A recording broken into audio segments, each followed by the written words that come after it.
Assalamualaikum warahmatullahi wabarakatuh. Alhamdulillah hamdan katsiran tayyiban mubarakan fihi kama yuhibbu rabbuna wa yarda. Ashhadu an la ilaha illallah wahdahu la syarika lah wa ashhadu anna Muhammadan abduhu wa rasuluh sallallahu alaihi wa ala alihi wa ashabihi wa man ittaba'a hudahu ila yaumiddin, amma ba'd. Fa ikhwanil kiram, a'azzani Allah wa iyyakum, para jemaah yang dirahmati Allah Subhanahu wa taala. Tauhid mempunyai pengaruh yang besar di dalam kehidupan seorang hamba. Oleh karena itu, ajaran Al-Quranul Karim semuanya tentang tauhid, dari awal sampai akhir,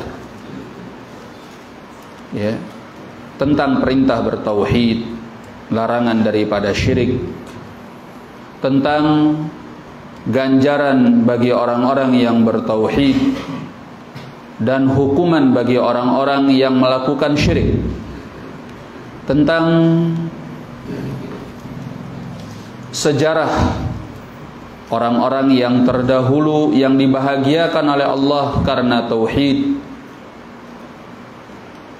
dan tentang bagaimana Allah menghancurkan umat-umat yang berpaling daripada tauhid dan tenggelam di dalam syirik. Semuanya tentang tauhid. Itu kandungan Al-Quranul Karim. Demikian pula inti ajaran Nabi sallallahu alaihi wasallam, semuanya tentang tauhid dari awal sampai akhir. Bila di kota Mekah Nabi sallallahu alaihi wasallam mengajarkan tauhid selama 13 tahun, maka di kota Madinah adalah prakteknya dalam bentuk pengamalan-pengamalan terhadap syariat Allah Subhanahu wa taala di dalam kehidupan. Bahkan sampai sebelum meninggalnya beliau alaihi salatu wassalam, yang beliau bicarakan adalah tauhid. Beberapa hari sebelum beliau meninggal dunia, beliau sering jatuh pingsan karena beliau mengalami demam yang cukup tinggi. Tapi setiap kali beliau tersadar dari pingsannya, beliau mengatakan, la'anallahul yahuda wan nasara. Allah melaknat orang-orang Yahudi dan Nasrani. Ittakhadhu qubura anbiya'ihim masajid. Karena mereka menjadikan kuburan-kuburan nabi-nabi mereka sebagai masjid, sebagai tempat ibadah. Ala fala tattakhidhu qabri masjidan. Karena itu janganlah kalian menjadikan kuburanku sebagai masjid. Dalam sebagian riwayat beliau mengatakan, ala fala tattakhidhu qabri wathanan yu'bad. Janganlah kalian menjadikan kuburanku sebagai berhala yang disembah. Jadi tauhid ini adalah inti dari kehidupan alam semesta. Bahkan diciptakannya langit dan bumi juga karena tauhid. La ilaha illallah. Maka apabila seorang hamba ingin menanamkan keimanan di dalam hatinya, memperbaiki keislamannya, menjadi hamba yang diridhai oleh Allah, dia pertama kali harus belajar tauhid. Ya. Anda jangan hanya peduli kepada pelajaran-pelajaran tentang fikih.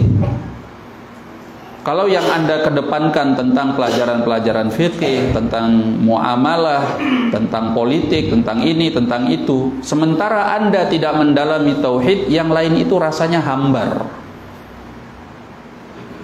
Cuma teori aja. Nanti di prakteknya Anda kena. Kenapa?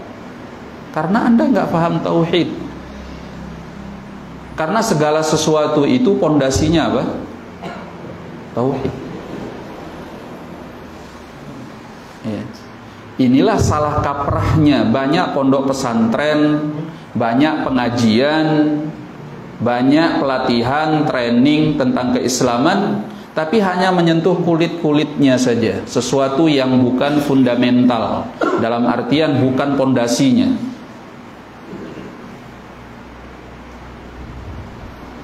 Ya. Akhirnya pengajian-pengajian itu, bahkan pesantren-pesantren itu tidak melahirkan orang-orang yang hebat keislamannya, keimanannya, ketakwaannya, keilmuannya seperti di masa salaf.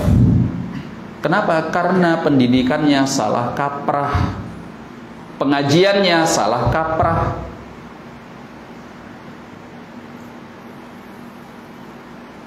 Ya. Bukannya jelek, tapi salah caranya.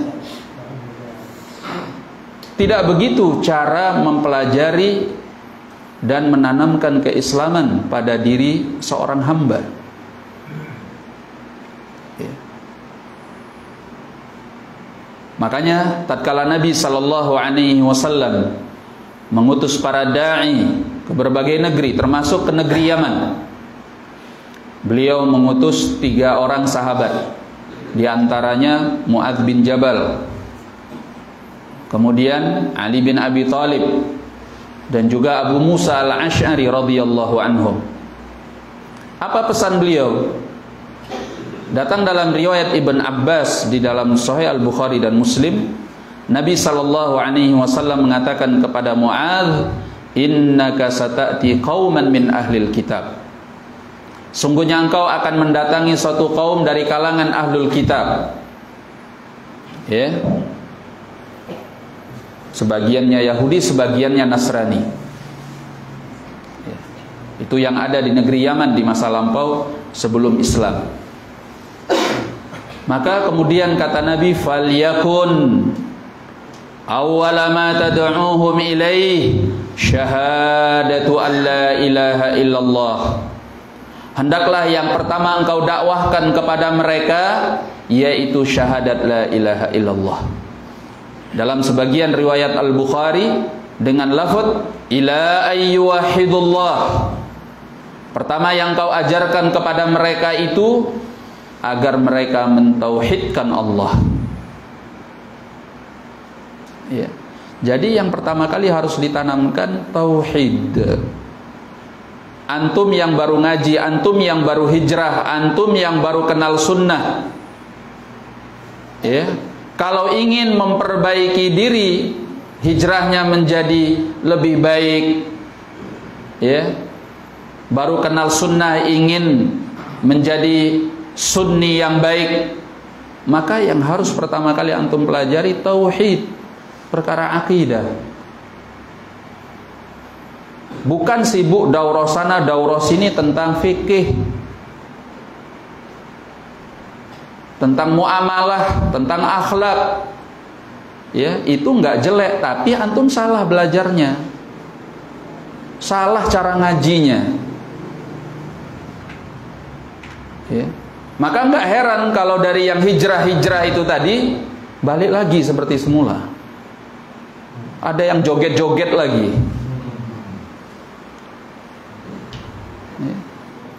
Kenapa? Karena keimanan itu nggak menyentuh hatinya. Kalau keimanan itu menyentuh hatinya, insya Allah nggak akan balik dia joget-joget. Ya. Bahkan dia jijik melihat yang seperti itu.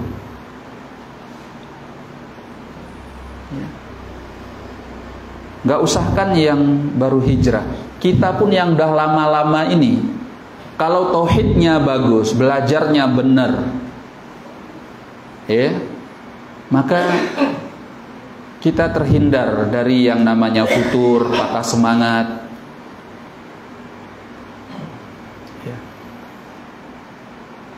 Kita masih bisa eksis untuk mempertahankan keimanan, ketakwaan, semangat ibadahnya, semangat belajarnya, karena tauhidnya terus dipupuk.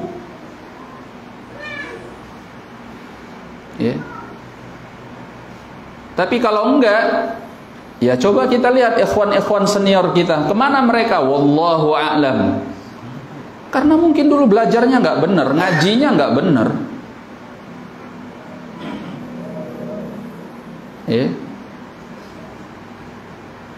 Jadi belajarlah tauhid, perdalam tauhid. Sahabat-sahabat radhiyallahu anhum dididik oleh Nabi alaihi salatu wassalam dari awal sampai akhir tentang tauhid.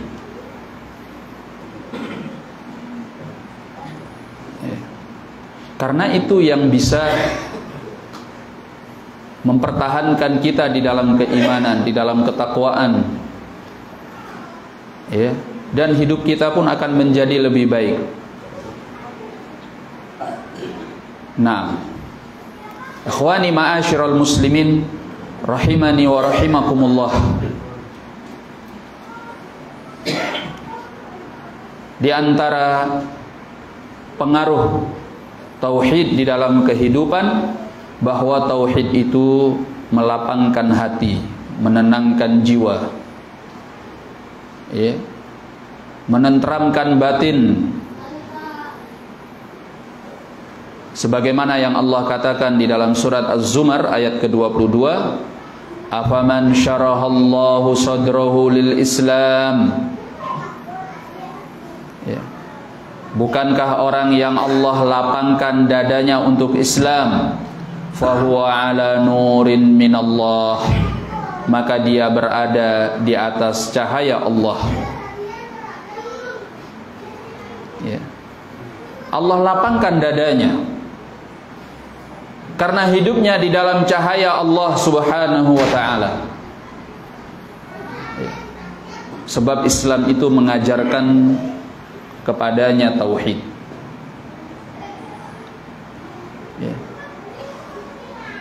Makanya orang yang kurang mendalami tauhid gampang panik dalam menghadapi situasi-situasi genting atau situasi-situasi rumit, situasi-situasi sulit di dalam kehidupan ini. Gampang panik, gampang tertekan, gampang stres.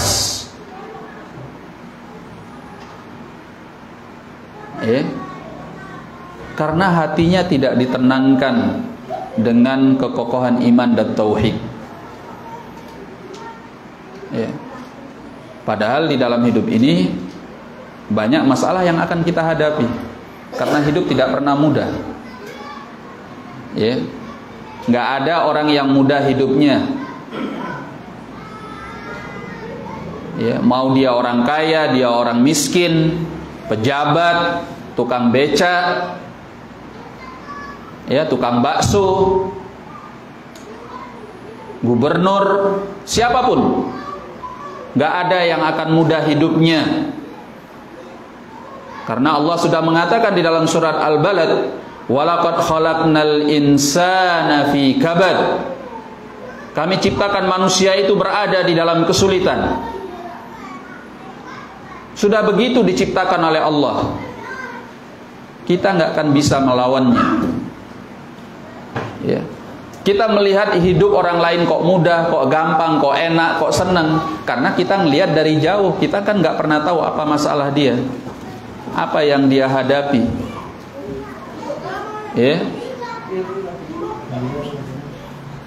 Anak-anak ini mainnya di luar aja supaya jangan ganggu.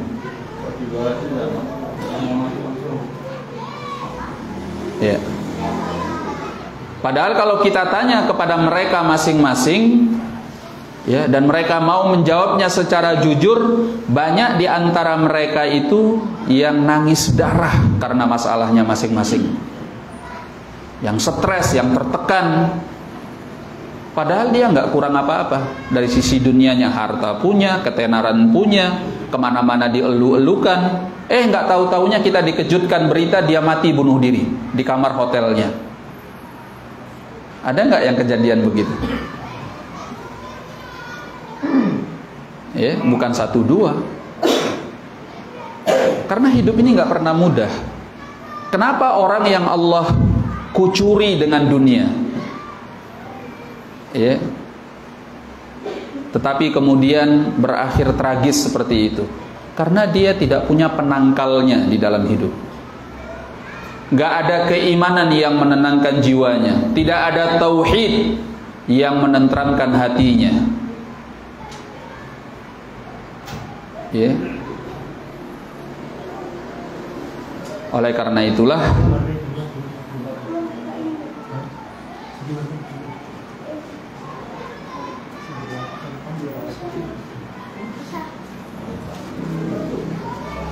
baik, oleh karena itulah ketika seorang hamba ingin mendapatkan ketenangan hati, ketenteraman jiwa, maka dia harus memperdalam tentang tauhid. Tauhid. Nah,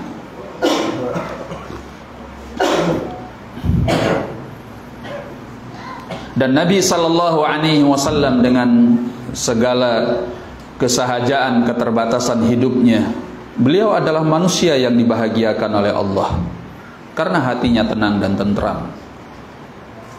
Ya. Suatu saat Nabi sallallahu alaihi wasallam tidur di atas tikar yang kasar sehingga tikar itu membekas di punggungnya. Umar ibn al-Khattab sampai menangis karena melihat bagaimana Nabi sallallahu alaihi wasallam tidur di atas tikar yang keras itu tadi. Ya, kata Umar ibn al-Khattab, engkau adalah utusan Allah. Ya. Sementara Al-Kisra wal Kaisar, Raja Persia dan Romawi, mereka penuh dengan berbagai keberlimpahan dunia. Apakah engkau ingin ya Rasulullah kami carikan kasur yang lebih baik daripada ini? Apa jawaban Nabi sallallahu alaihi wasallam? Apa urusanku dengan dunia? Mali wa hadhihi dunya. Tidaklah aku di dunia ini, kata beliau, melainkan hanya seperti seorang musafir yang singgah di sebuah tempat untuk beristirahat, kemudian setelahnya dia melanjutkan perjalanannya. Kalau orang sudah memandang kehidupan dunia ini seperti itu, nggak akan ada tekanan-tekanan dunia yang akan menghimpitnya, karena dia nggak butuh. Ya. Dikasih banyak oleh Allah, alhamdulillah. Dikasih sedikit, ya alhamdulillah, ya udah, ya wis. Arep ngopo? Memang dikasihnya segitu, ya udah. Ngapain dipusingin? Nggak dapat sekarang, besok cari lagi. Gitu aja kok repot.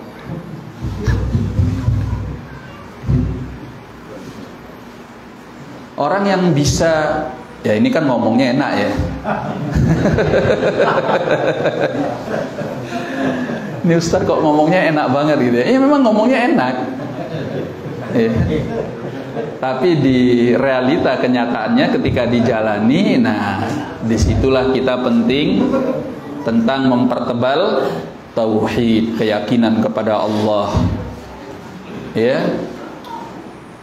Penghambaan diri kepada Allah, kepasrahan kepadanya, ketergantungan hati dengannya, keyakinan kepadanya, itu semua yang menjawabnya nanti.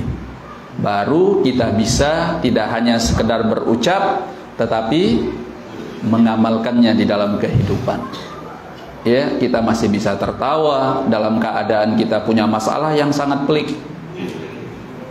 Ya, tapi kita masih bisa merasakan ketenangan. ya, masih bisa mengontrol diri, nggak panik sehingga melakukan segalanya, menghalalkan bahkan yang haram demi untuk lepas dari masalah tersebut, nggak gelap mata. Kenapa? Karena kita ada tauhid. Ya. Orang yang bertauhid itu karena ketenangan jiwanya, ketentraman hatinya kepada Allah, tatkala datang masalah kepadanya, bukan yang dia lihat siapa manusia yang akan membantunya, yang akan menolongnya, yang akan merekomendasinya. Enggak. Dia bersimpuh di hadapan Allah, menengadahkan kedua tangan di keheningan malam, sepertiga malam terakhir. Dia menangis mengadu kepada Allah. Setiap malam dia mengadu, supaya masalahnya diselesaikan oleh Allah Subhanahu wa ta'ala. Itu orang yang bertauhid yang bisa begitu. Kalau orang yang gak bertauhid, dia sibuk nyari bantuan manusia, sesana kemari, bila perlu dia menjilat-jilat, entah apa yang dijilatnya, wallahu a'lam. Ya, bahkan gak peduli lagi sama agamanya, yang penting masalahnya selesai. Nah, ini kalau orang gak tahu tauhid, nggak belajar tauhid. Ya. Makanya sering saya katakan tauhid itu ujiannya bukan di kertas, bukan ujian tulisan, bukan juga ujian lisan. Tapi tauhid itu ujiannya adalah ujian kehidupan. Anda dikatakan lulus kalau Anda bisa mengatasi semua ujian-ujian Allah di dalam kehidupan ini. Nilainya nanti di mana? Di akhirat. Ketika bitaqah la ilaha illallah yang masing-masing kita punya mampu lebih berat timbangannya di sisi Allah dibanding kesalahan-kesalahan kita dan dosa-dosa kita sebagai manusia. Berarti kita lulus tauhidnya. Tapi kan nggak semua orang yang punya bitaqah ini mampu demikian, berarti dia nggak lulus. Ya. Jadi ikhwani ma'asyiral muslimin rahimani wa rahimakumullah, di antara pengaruh tauhid di dalam kehidupan seorang hamba, tauhid itu mendatangkan ketenangan hati, ketentraman jiwa, ya, dan kebahagiaan batin. Di antara pengaruh tauhid di dalam kehidupan, bahwa tentu saja tauhid itu yang meluruskan penghambaan diri kita kepada Allah sehingga ibadah kita diterima di sisinya. Ya. Apapun bentuk penghambaan diri, kalau kehilangan tauhid maka tidak akan diterima oleh Allah. Jadi beribadah kepada Allah itu bukan tentang banyak-banyakan. Ya, ini kan orang sekarang kesannya kalau ibadah itu yang penting banyak-banyakan gitu. Ya. Sehingga dia pikir kalau ibadahnya banyak, dia pasti masuk surga. Siapa yang bilang sama Anda kalau ibadah Anda banyak Anda pasti masuk surga? Itu yang bilang siapa? Ya. Adakah itu di dalam Al-Quran atau di dalam Sunnah? Ada enggak? Wahai orang-orang yang beriman, banyaklah kalian ibadah. Kalau ibadahnya banyak, kalian pasti masuk surga. Ada enggak? Ya. Karena semuanya itu harus berdasarkan tauhid. Allah mengatakan di dalam Al-Quran, innahu man yushrik billah faqad harramallahu alaihil jannah. Sungguhnya barang siapa yang berbuat syirik kepada Allah, Allah haramkan atasnya surga. Wa ma'wahun nar, dan tempat berpulangnya adalah api neraka. Wa ma lidh-dhalimin min ansar, dan tidak ada penolong bagi orang-orang yang berbuat kezaliman. Sekali saja Anda berbuat syirik kepada Allah, maka percuma semua ibadah yang Anda lakukan itu. Ya, makanya Allah katakan, bahkan Allah mengancam nabinya sallallahu alaihi wasallam, la in asyrakta la yahbatanna 'amaluk wa la takunanna minal khasirin. Kalau engkau berbuat syirik, kata Allah, maka semua amalmu itu akan batal, habis, binasa. ya, dan engkau akan termasuk dari orang-orang yang merugi. Dan ayat-ayat yang semakna dengan ini di dalam Al-Quran itu banyak. Jadi siapa yang bilang yang penting banyak ibadah masuk surga? Itu pikiran Anda. Sementara Allah Tabaraka wa Ta'ala menginginkan Anda itu ibadah bukan sekedar banyaknya, tapi Anda benar-benar tulus, murni. Ibadahnya itu hanya untuk Allah Tabaraka wa Ta'ala. Ya, dalam hadis Abi Hurairah dalam Sahih Muslim, Allah Tabaraka wa Ta'ala, hadis ini hadis qudsi, Allah mengatakan, "Man amila amalan asyraka fihi ma'i ghairi taraktuhu wa syirkah." Barang siapa yang mengamalkan sebuah amalan yang dia menyekutukan aku di dalam amalan tersebut, aku tinggalkan dia dan perbuatan syiriknya. Allah enggak butuh. Ya.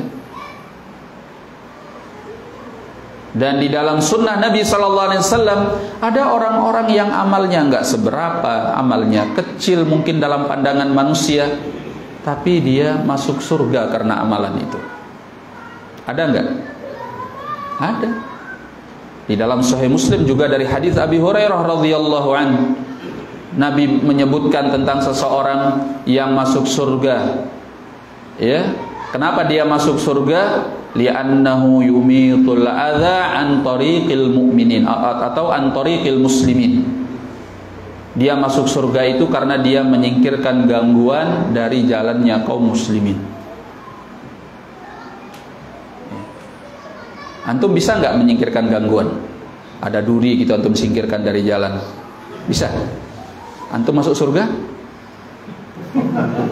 Belum tentu, iya kan? Kok bisa beda antara antum dengan orang yang dikatakan oleh Nabi Sallallahu Alaihi Wasallam tadi? Yang membedakan apa? Tauhidnya. Begitu tulusnya dia, begitu bersih hatinya, sehingga dia selalu memikirkan kebaikan bagi kaum muslimin. Dia mencintai orang-orang yang beriman karena dia mencintai Allah Subhanahu wa Ta'ala. Ya, ketulusan hati, kebersihan jiwa yang begitu hebat, itu yang membuat amalannya yang kecil ternyata menghantarkan dia ke dalam surga Allah Tabaraka wa Ta'ala. Ya. Dalam riwayat Al-Bukhari dari hadis Abi Hurairah radhiyallahu anhu, bagaimana Nabi sallallahu alaihi wasallam bercerita tentang seorang wanita pelacur, ya, PSK. Dia ketika kehausan mendapati sebuah sumur, lalu dia buka sepatunya untuk mengambil air di dalam sumur tersebut. Ternyata datang seekor anjing yang kehausan. Maka dia beri minum anjing tersebut. Maka dikatakan oleh Nabi sallallahu alaihi wasallam, Allah mensyukuri perbuatannya dan mengampuni dosanya. Ya. Itu pelacur loh itu. Ya. Jadi yang dilihat oleh Allah itu yang ada di sini. Bukan gerak-gerik kita melakukan ibadah. Itu bisa tidak bernilai kalau di sininya kosong. Kalau ibadahnya tidak dengan hati. Nah, ini kita tiap hari sholat Allahu Akbar. Begitu Allahu Akbar, kita keliling dunia. Nah, di mana tauhidnya kalau gitu? Ya. Kemarin di Jogja itu, di Surabaya, pengajian saya dibatalkan di salah satu masjid karena sedang ada pelatihan khusyuk sholat. Pelatihan khusyuk sholat. Mau juga, kepingin juga sih ikut gitu. Ya apa caranya khusyuk sholat? Emang bisa ya khusyuk sholat tapi hatinya entah kemana-mana? Itu kan bukan masalah teori, itu masalah keimanan, masalah ketauhidan. Itu sudah masalah tentang hati. Ya. Mau dibuat bagaimanapun teorinya, kalau hatinya busuk, ya sholatnya busuk juga. Misalnya secara teorinya dipejamkan mata, ya, terus mungkin membayangkan apa yang Anda bayangkan? Allahul musta'an. Nah, itu semua terkait dengan ini masalah hati, masalah keimanan, masalah ketauhidan. Orang kalau imannya begitu kuat, begitu hebat, ketauhidannya begitu dalam, di dalam relung hati yang terdalam, salatnya itu sudah seperti yang dikatakan oleh Nabi sallallahu alaihi wasallam pada orang yang tingkatan ihsan. Bagaimana salatnya? Bagaimana ibadahnya? Anta abudallaha ka'annaka tarah fa illam takun tarahu fa innahu yarak. Engkau beribadah kepada Allah seolah-olah engkau melihatnya. Kalau engkau tidak melihatnya, maka dia yang melihatmu. Emang ini bisa dibuat-buat? Gimana coba secara teorinya, gimana supaya Anda seolah-olah melihat Allah? Nggak akan bisa. Makanya kata para ulama, ini ibadah orang yang di dalam hatinya ada kerinduan kepada Allah, kecintaan yang besar kepada Allah. Karena saking cintanya dia, saking rindunya dia sama Allah, karena kekuatan imannya, kekuatan tauhidnya, sampai ibadahnya itu seolah-olah dia melihat Allah tabaraka wa ta'ala. Karena batinnya begitu tajam, ya, dengan kerinduannya kepada Allah tabaraka wa ta'ala.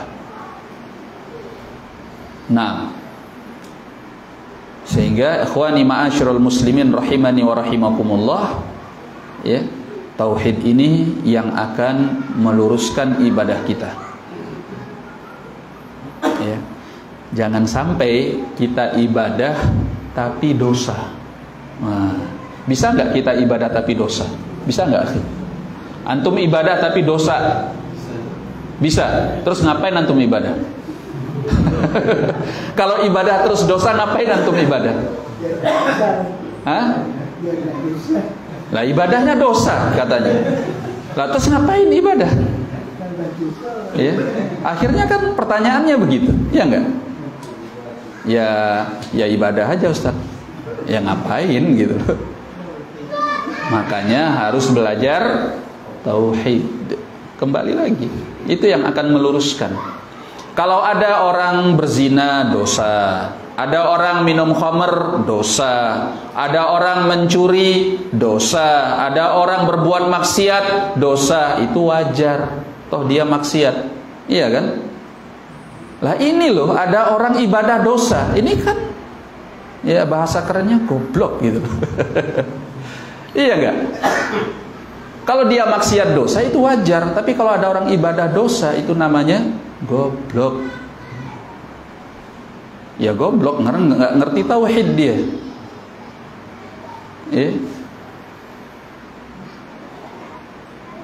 Oleh karenanya, ketika seorang ibadah itu tanpa tauhid, bukannya berpahala, bisa jadi dosa.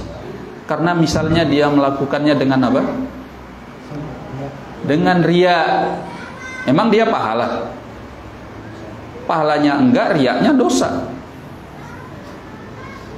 Bahkan riya itu adalah syirik yang kecil. Makanya kata Nabi sallallahu alaihi wasallam kepada para sahabatnya, di antara mereka ada Abu Bakar, ada Umar, ada Utsman, ada Ali bin Abi Thalib radhiyallahu anhu. Ya, apa yang diucapkan Nabi sallallahu alaihi wasallam kepada para sahabatnya tersebut? Inna akhwafa ma akhafu alaikum. Perkara yang paling aku khawatirkan kepada kalian, asyirkul asghar, adalah syirik yang kecil. Ketika ditanyakan wa ma huwa ya Rasulullah, kata beliau ar-riya. Ya. Karena ini masuknya itu halus banget ke dalam ibadah kita. Bahkan digambarkan oleh para ulama, riya itu saking halusnya, itu lebih halus daripada rangkakan semut hitam di tengah batu besar yang hitam dan di tengah kegelapan malam. Bisa lihat? Nggak bisa. Nah, ini riya lebih halus daripada itu. Ya. Sehingga ketika kita tidak waspada, maka jatuhlah kita ke dalam riya tersebut. Ya, ibadah yang tadi kita harapkan berpahala di sisi Allah, tapi justru mendatangkan dosa. Ya. Oleh karenanya tauhid itu sangat penting. Ya. Bahkan orang yang tidak mewaspadai perkara-perkara syirik yang dia akan terjatuh di dalamnya, bisa jadi satu kalimat yang dia ucapkan yang mengundang murka Allah itu membuat dia dilemparkan ke dalam neraka jahanam. Datang dalam hadis Abi Hurairah di dalam Sahih Al-Bukhari, Nabi sallallahu alaihi wasallam mengatakan, wa innar rajula la yatakallamu bi kalimatin la yulqi laha balan. Ada seseorang, kata Nabi sallallahu alaihi wasallam, yang berbicara dengan sebuah kalimat yang dia tidak mempedulikannya. Yulqa biha finnar sab'ina kharifan. Dia dilemparkan oleh Allah ke dalam neraka jahanam sejarak 70 tahun. Satu kalimat, nggak usah banyak-banyak. Ngeri nggak itu? Ya, itulah betapa pentingnya kita mempelajari tauhid, dipelajari, dimurojaah, diulang-ulang, ditanamkan, difahami, dipraktekkan di dalam kehidupan. Itu yang akan menyelamatkan kita dan membuat ibadah kita diterima di sisi Allah Subhanahu wa taala. Ya. Satu lagi. Cepat juga ya, sudah ada nih. Ya, memang tauhid itu begitu. Kalau kita bahas nggak kerasa waktunya. Masya Allah. Nah, gimana nih solusinya? Adzan dulu. Baik kalau gitu. Al-muadzin ya adzin.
Bismillahirrahmanirrahim.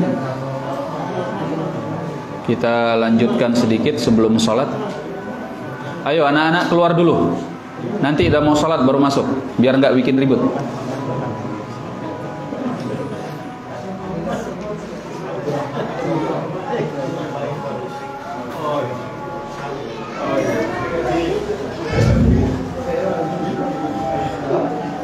Baik.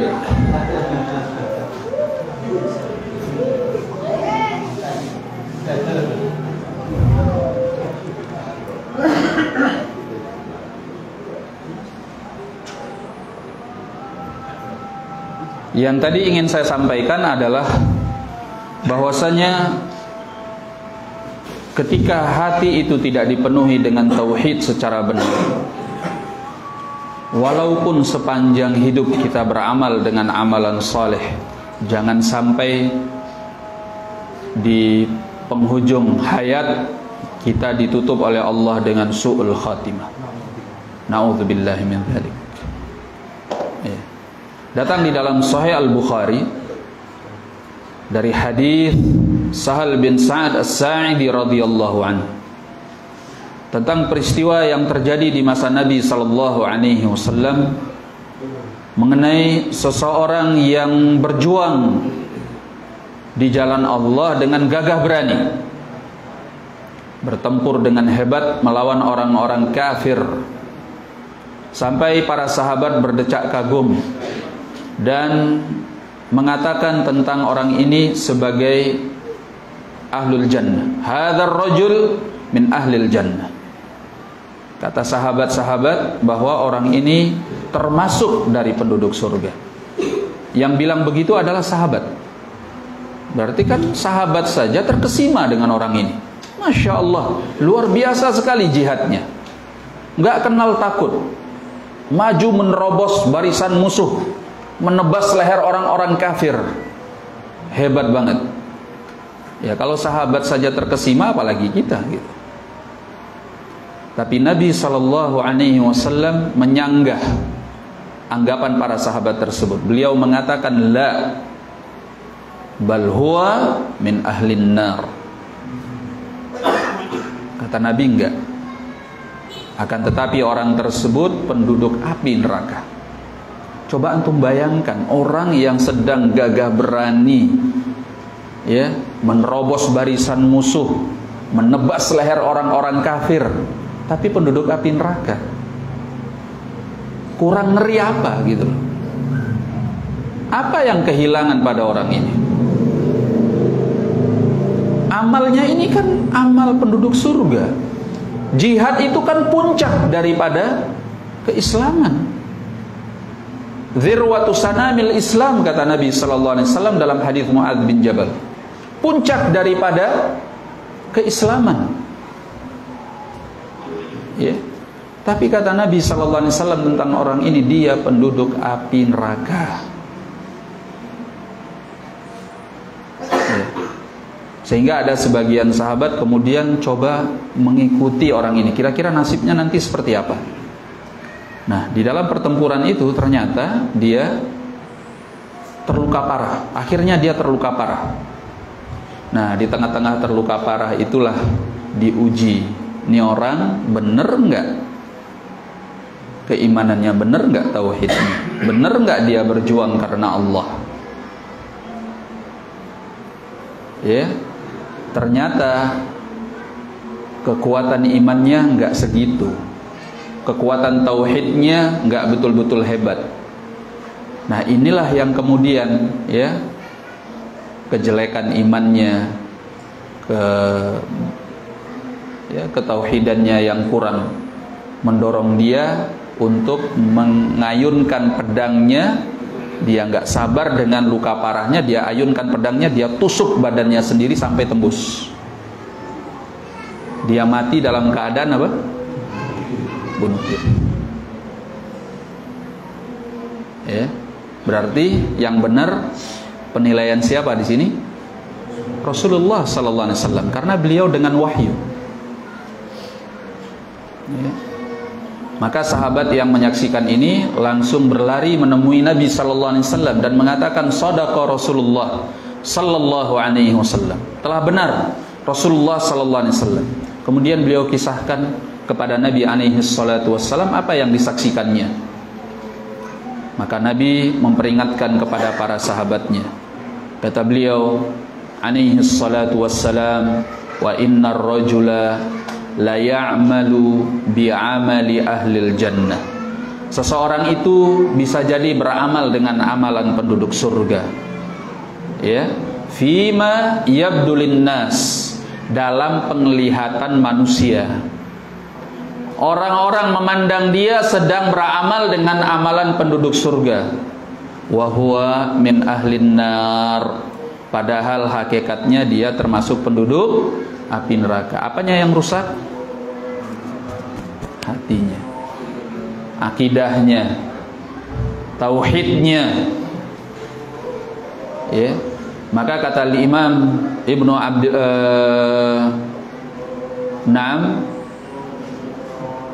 Ibnu Rajab Al-Hambali rahimahullah, di dalam Jami'ul Ulum wal Hikam, beliau mengatakan bahwasanya orang yang mempunyai simpanan-simpanan hati yang buruk itu akan menyeretnya bisa sampai kepada su'ul khatimah.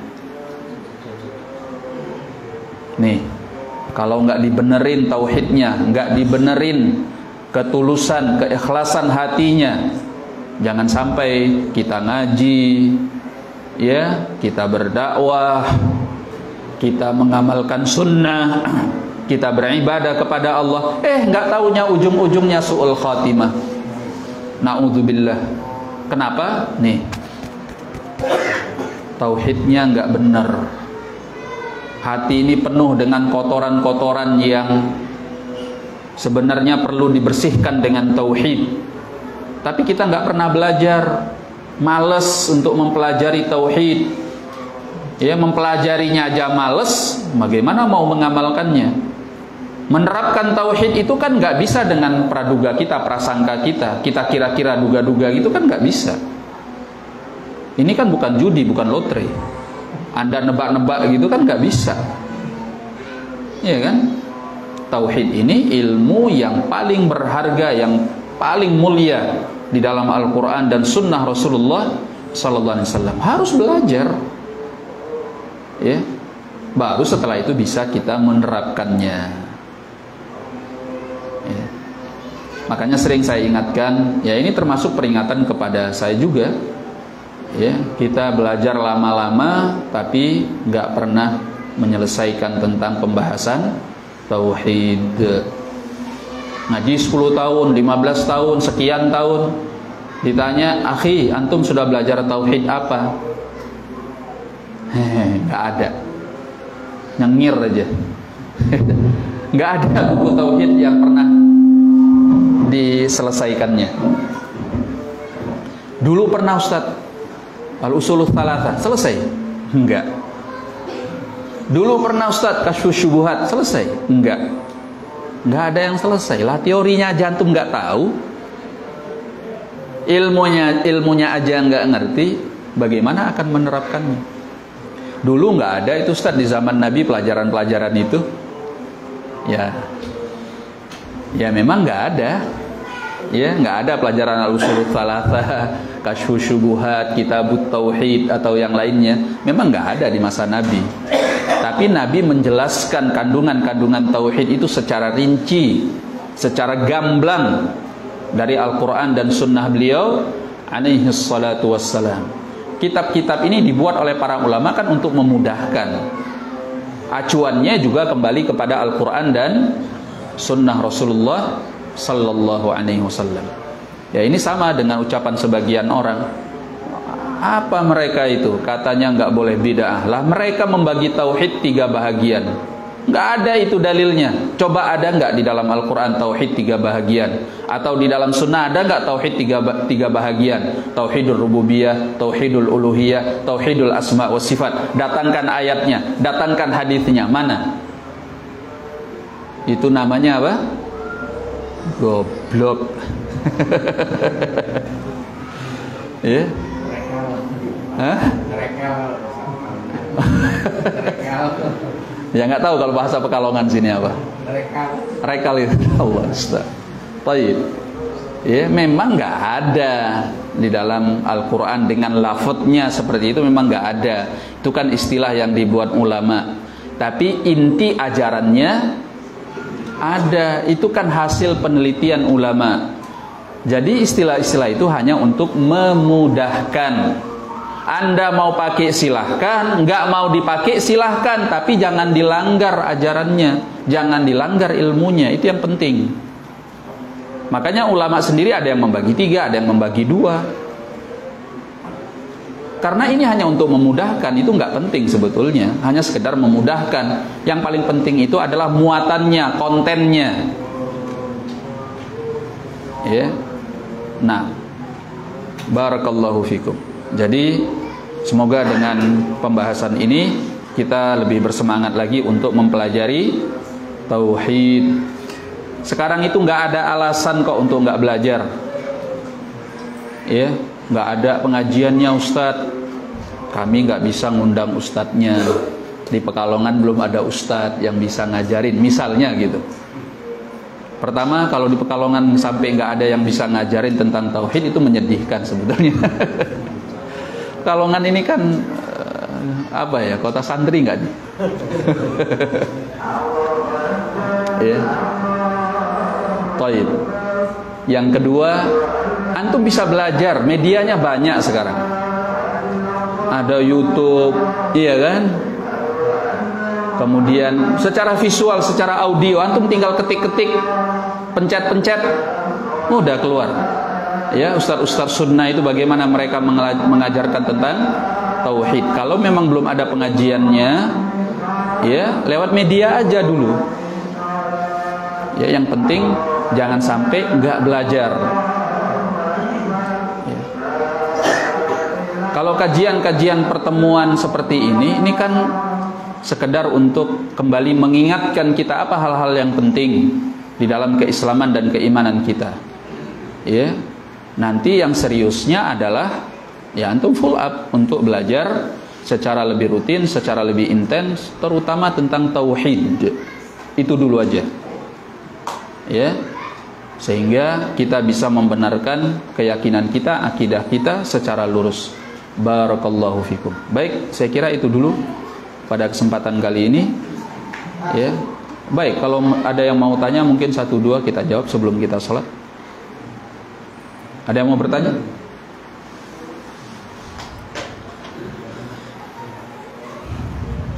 Yang ngantuk barangkali bisa tanya. Untuk supaya nggak ngantuk. Ini pembahasannya seru, masih ada yang ngantuk ternyata. Dulu kalau guru saya rahimahullah, ya, kalau pembahasannya sedang seru, sedang apa namanya menggebu-gebu, ada yang ngantuk. Waduh, itu bakal dihabisi di tempat itu. Nah, tadi tauhid dibagi menjadi 2, 3, ada yang 4, tauhid mutaba'ah. Ya, itu selain apa tauhid tentang Allah ya. Tapi yang tentang Allah imma 2, imma 3. Nah, ada yang mau ditanyakan? Taib, berarti insyaallah mudah-mudahan ini bisa difahami ya. Semoga apa yang kita pelajari pada hari ini membawa berkah dan bisa mendatangkan kebaikan untuk kita dunia dan akhirat. Saya sudahi, subhanakallahumma wa bihamdika asyhadu an la ilaha illa anta astaghfiruka wa atubu ilaik. Assalamualaikum warahmatullahi wabarakatuh.